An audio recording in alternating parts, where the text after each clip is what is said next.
What do you make of the final two there?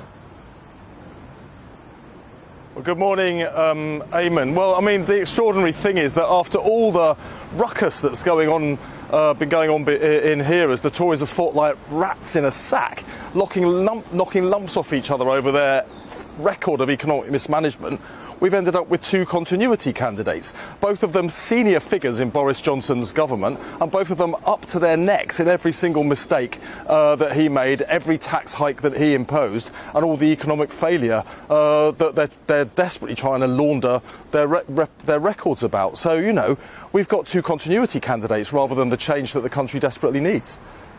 Who do you think is going to be more of a challenge, though, for Sir Keir Starmer at the ballot box? I mean, according to Rishi Sunak, he thinks that if the membership go for Liz Truss, then you guys are going to be in power. Well, you know, I'd love to have a general election as soon as possible because the country is crying out for fresh leadership. But it's not going to come from either Rishi Sunak or Liz Truss because they are both continuity candidates for everything that we've seen going wrong over the last few years. Both of them voted, for instance, for every single one of the 15 tax hikes that we've seen over the past 3 years. Both of them came out on your show and other shows backing every step of the way the economic mismanagement that has led to this high-tax, low-growth economy that we've seen under the Conservatives. So it doesn't make any difference which one of them becomes leader in the end, because they both represent the same record of failure, mismanagement and covering up, frankly, for all of the lies and law-breaking that was going on under Boris Johnson. So the sooner we get that election, the better, I think, for the country, because then they get the chance of a real fresh start, and that can only come with Labour.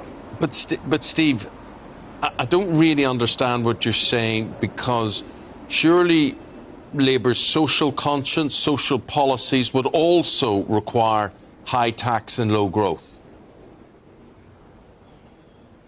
No, well, no. If you look, growth is the key here, Eamon. So under that last Labour government, we had growth at twice the rate that we've had it under this Conservative government. If the Tories have grown the economy at the same rate that Labour did, there would today be £35 billion more in the exchequer that could be invested in public services without having to turn to working people to pay more taxes, not even a single penny. It's because the Conservatives have failed to grow the economy that they keep turning to people to tax them again and again and again. As I said before, we now have the highest rates. We have the highest rates of. We have the highest rates of personal taxation for 75 years, which is higher than under any Labour government since the Second World War. OK, get that. But what is the secret, just finally then, to growing the economy? What was the secret that Labour had, or were they just lucky?